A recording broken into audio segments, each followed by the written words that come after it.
Have you ever wondered how to fight a mentally ill person who's dual wielding melee weapons? Do you think that's not a thing that happens in real life? Well, check this out. I got this comment. It says, "Everyone, I need Mike to respond to this. Please like this comment." Nobody did. "Earlier this week, there was an attempted murder in the locker room and shower room of my work. A guy with a 2-foot metal pipe in one hand and a box cutter in the other brutally attacked another coworker who is now fighting for his life. The attacker was in a drug-fueled rage with 2 weapons in each hand." He probably meant a weapon in each hand.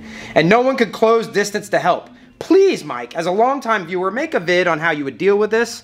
The guys who witnessed this feel bad they could not help the victim in fear of great bodily harm. These guys do not train, so something basic you can think of that I can share. Thanks." Got it. I don't always do war stories, but I actually dealt with a very similar scenario. I had to fight a mentally ill person who was dual wielding melee weapons. It wasn't a pipe and a box cutter though. It was a spatula and a metal spoon. And you might be thinking like, "Oh, come on, Mike, that's not the same thing. Let me work that thing around and then see, do you think that this is a weapon? You think that joker would hurt?"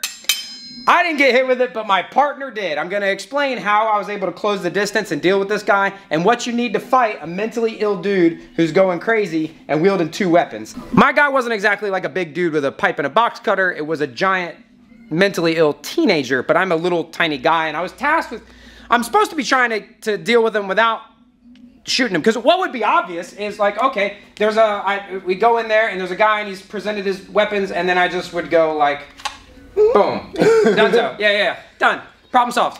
Problem solved, problem staying solved. Obviously, if you feel like the guy is trying to kill you with a pipe or a box cutter, a gun is appropriate.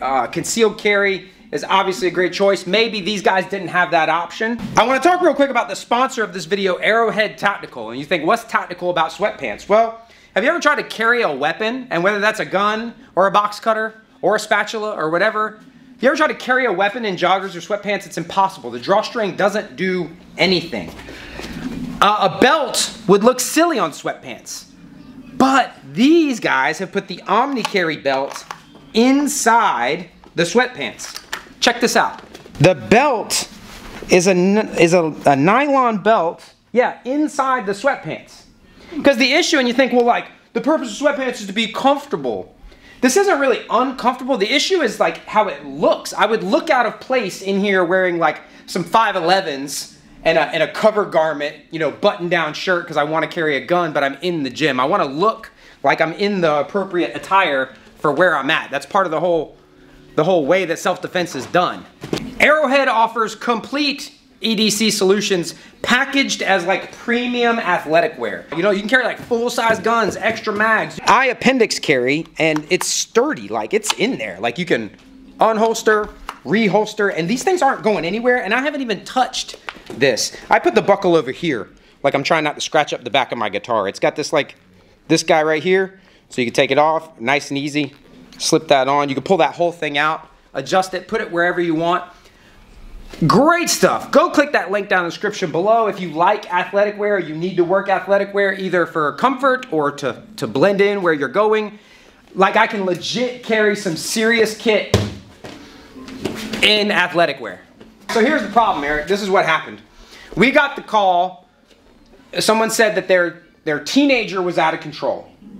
Right? And it's me and a rookie. The rookie is new, but he's fresh out of the Army. He saw combat and he was an EMT, so he's not like totally useless, but he's a little bit like, he's a little like, kind of stick up his butt sort of rookie, and I was the supervisor on duty. I'm trying to bring this guy up to speed. We get a call about an out of control juvenile. That's not that weird. We think, okay, we're good. So we pull up and there's this leet little fella, like a tiny guy. You ever heard that term, leet little fella? Yeah, like a little tiny guy, like even smaller than me. I'm 5'5", 145. This guy like real little, and he's being cradled. He's got this humongous wife. She's just enormous, and she's cradling his head, and he's bleeding profusely from his head. And we walk in, and we're like, oh crap, this isn't a normal teenager out of control call. By the way, I don't think you should call the cops about out of control teenagers. Like, I don't recommend that because we didn't have a lot of tools to deal with this scenario. No specialized training. All we bring is violence. That's what we were there to do, is to do violence and make this guy stop doing violence. If you want him to get help, The police don't do that. Should figure that out before we started busting your head open, all right? Apparently they'd been like kind of changing through changes with his medication or something like that. They say he's in there.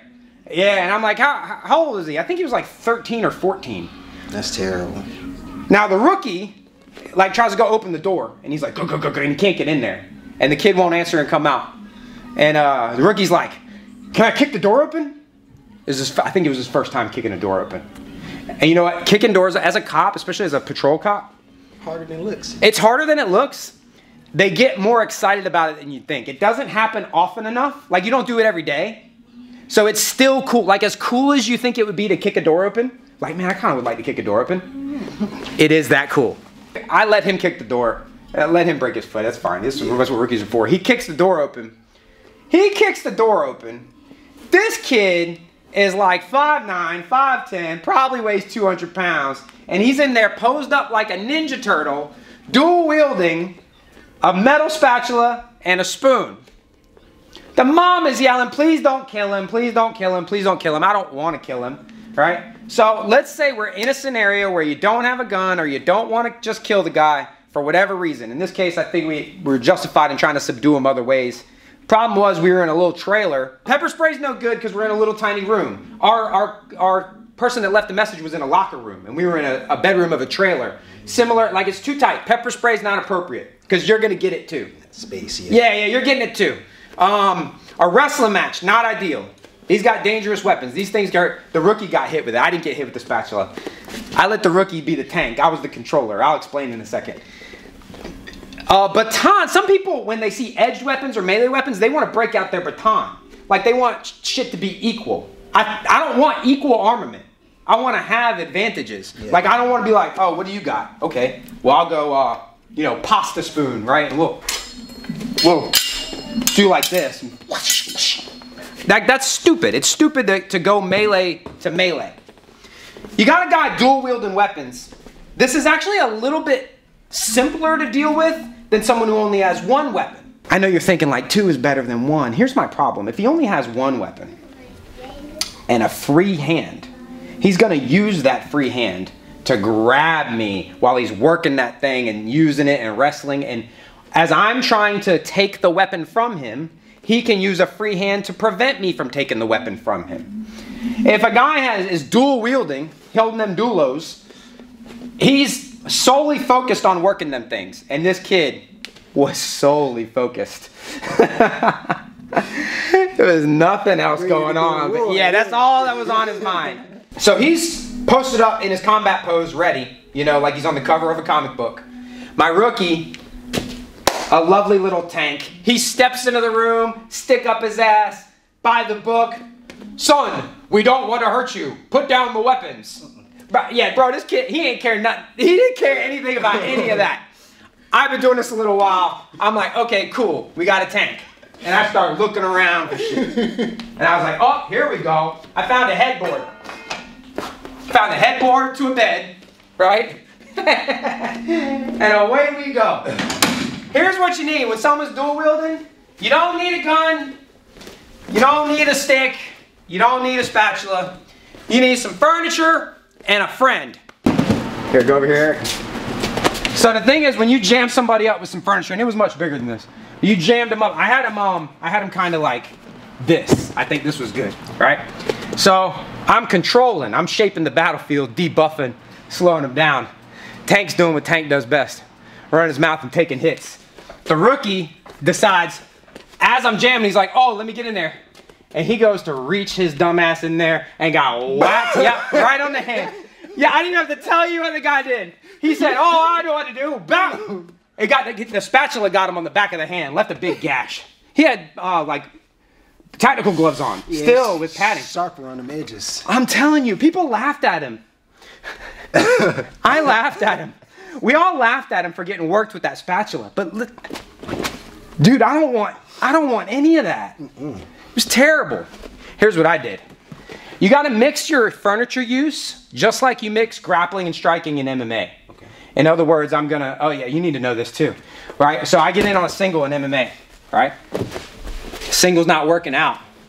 I need to, before you start figuring out how to defend this, right about the time you're thinking about defending this single, I can let this single go to strike, right? Like, what are we doing? We're at neutral, we're both trying stuff.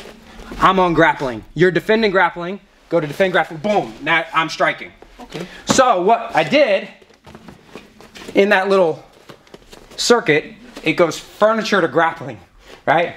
So what I did is I used the furniture, pinned him, let the rookie take the hit, and while he was doing that, I kind of did this right here, and went, oh, and got to the back, right?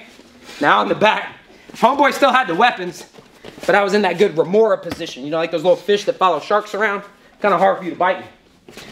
So I start looking at the battlefield and saying, okay, there's some like Lego bricks on the floor and stuff. I was trying to move that stuff out of the way.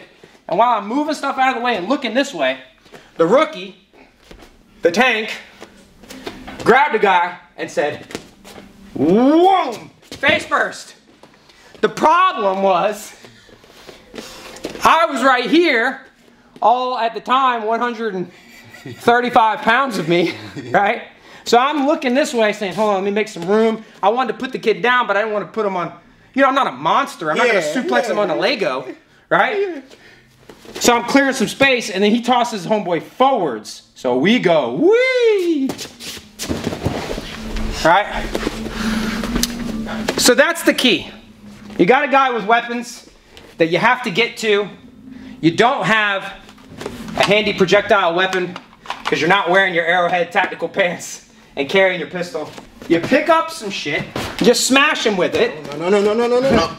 And then right when he gets the idea to address this, right at that same moment, he starts worrying about this, abandon it, make your transition to something else, whatever that is, and handle business, right? But it's in that transition. A lot of people see a chair. Chair is great against a knife or a weapon. A melee weapon, I feel just fine with this. Yeah. I'm not going to use it WWE style. Right? This is not what I'm talking about. I'm going to use it like this right here. What is his options? You're going to hurt yourself trying to hit me. Oh, yeah. You know what I mean? You think you're going to... Yeah, like what... Yeah, you're going to hurt yourself. You're going to have to address this thing. And you got your hands full. Four-legged fury. Right, so start addressing this thing. You're not dealing with me. Right? And I can improve my position. But you got to know when to utilize this and when to abandon it. You got to know when to hold them, know when to fold them.